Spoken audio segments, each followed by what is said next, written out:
की राजनीति ने पाकिस्तान समर्थित आतंकवादी नेटवर्क को बढ़ावा दिया।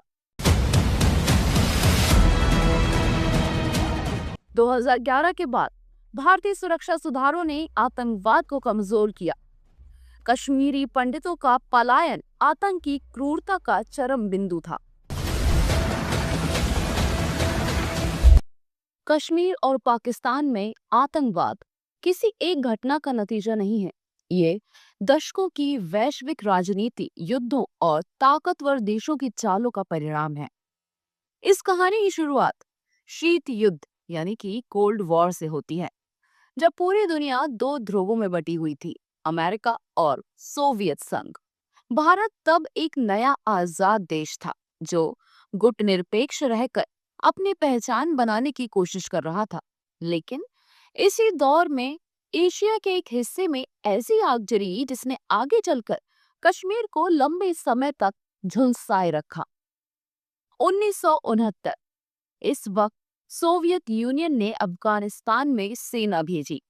अमेरिका ने इसे सोवियत संघ को कमजोर करने का अवसर माना और पाकिस्तान को फ्रंट लाइन स्टेट बना दिया। इसके तहत पाकिस्तान ने आईएसआई के जरिए हजारों लड़ाकों को ट्रेनिंग, हथियार और वित्तीय सहायता दी।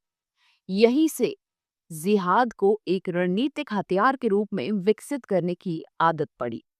लेकिन 1991 में सोवियत यूनियन का पतन हुआ, रूस और उसके उपगठित राज्यों का विघटन हुआ और अमेरिका ने रणनीतिक रूप से अपने अफगानिस्तान अभियान को कम कर दिया।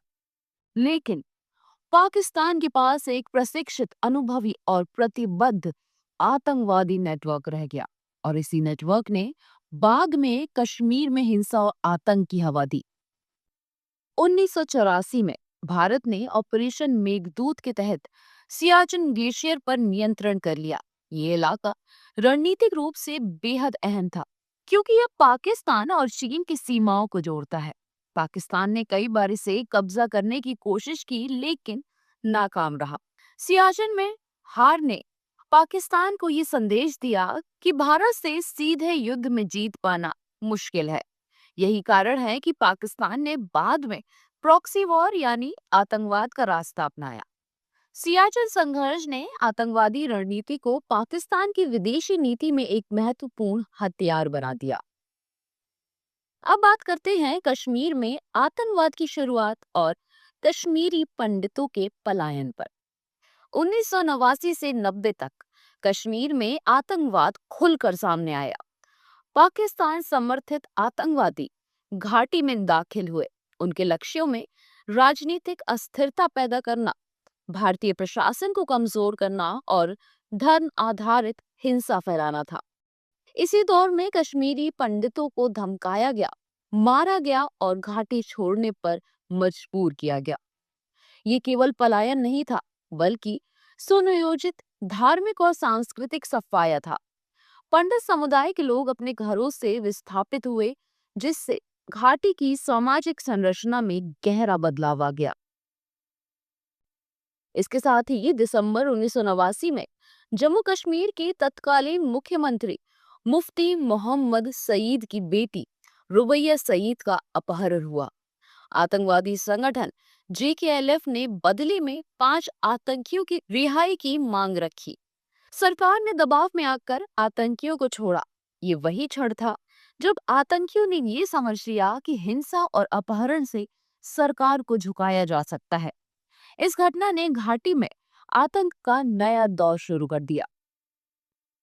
अब बात करते हैं यासीन मलिक और जेकेएलएफ के रोल के बारे में। यासीन मलिक इसी समय जेकेएलएफ का एक प्रमुख चेहरा बनकर उभरे। उन्होंने हथियारों, हत्याओं और अपहरणों के जरिए घाटी में आतंक फैलाया। बाद में उन्होंने अहिंसक राजनीति का चेहरा अपनाया, लेकिन उनकी जड़ें उसी हिंसा में थी जिसने कश्मीर को तबाह किया।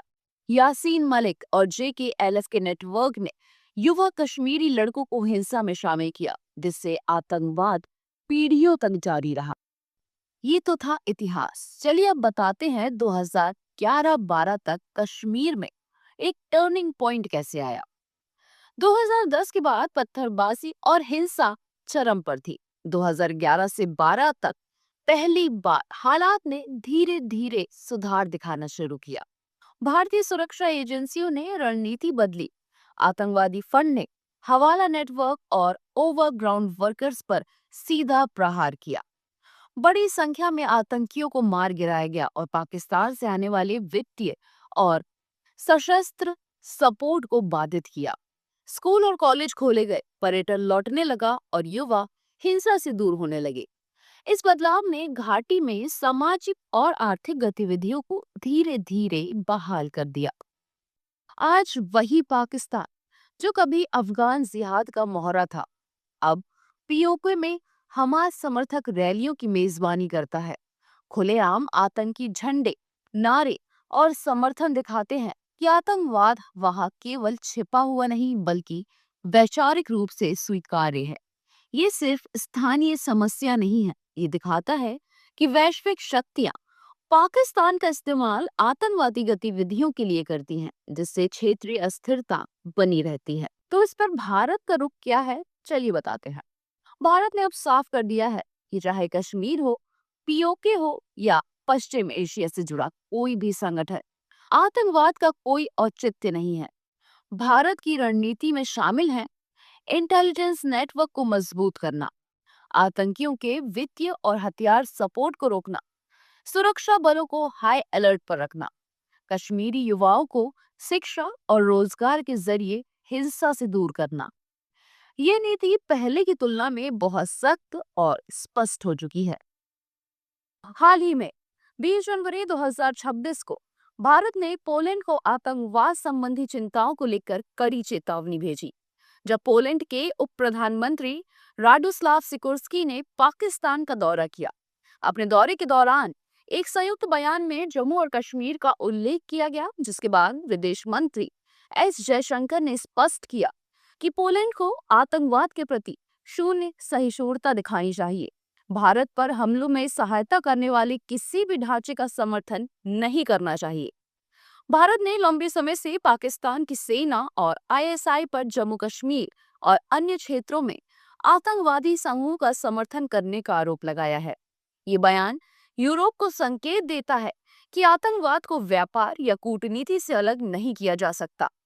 पोलैंड ने इस खतरे को स्वीकार किया और भारत की चिंताओं के अनुसार सहयोग करने की इच्छा जताई। अगर हम कश्मीर की कहानी समझना चाहें तो आर्टिकल 370 को नजरअंदाज नहीं किया जा सकता। ये प्रावधान राज्य को विशेष दर्जा देता था और इसी वजह से केंद्र का नियंत्रण सीमित था। कई अलगाववादी और आतंकवादी समूहों ने इसका फायदा भी उठाया और पाकिस्तान ने भी इस अस्थिरता को बढ़ावा देने में पीछे नहीं हटा। 2019 में जब आर्टिकल 370 को हटाया गया, भारत ने सीधे तौर पर सुरक्षा और प्रशासनिक नियंत्रण मजबूत किया, जिससे आतंकवादी गतिविधियों पर भी काफी असर पड़ा। इस सब का एक ही निष्कर्ष निकलता है कि आतंकवाद का एक लंबा इतिहास रहा है, जिसको सख्त जवाब भी मिला। कश्मीर में आतंकवाद केवल स्थानीय समस्या नहीं थी, ये सोवियत पतन, सियाचिन की हार, पाकिस्तान की रणनीति, वैश्विक राजनीति और आंतरिक सामाजिक कमजोरियों का परिणाम था। भारत ने संयम, दृढ़ता और रणनीति के साथ इस चुनौती का सामना किया।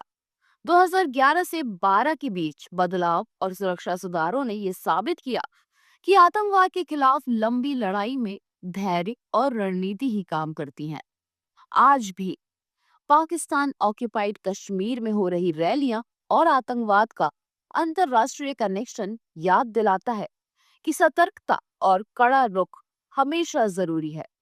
ये इतिहास हमें सिखाता है कि जब आतंकवाद को बढ़ावा दिया जाता है तो उसकी आग सीमाएं नहीं देखती, लेकिन धैर्य, रणनीति और ठोस नीति साथ होती है तो उसका मुकाबला किया जा सकता है। सूत्रा नेटवर्क फैक्ट्स और सच्चाई के साथ खड़ा होता है। हम सनसनी नहीं, सच दिखाते हैं। अगर आप भी ईमानदार पत्रकारिता चाहते हैं तो हमारे साथ जुड़िए, सच के लिए, बदलाव के लिए। और अगर आपके पास भी ऐसी कोई खबर है जिसे लोगों तक पहुंचाना जरूरी है, तो हमारी वेबसाइट सूत्रानेटवर्क.com पर जाएं और हमें भेजें, क्योंकि सवाल सिर्फ खबर का नहीं, सच का है। और इस खबर से जुड़ी और जानकारी के लिए पढ़ें हमारा आर्टिकल डिस्क्रिप्शन बॉक्स में दिए गए लिंक पर।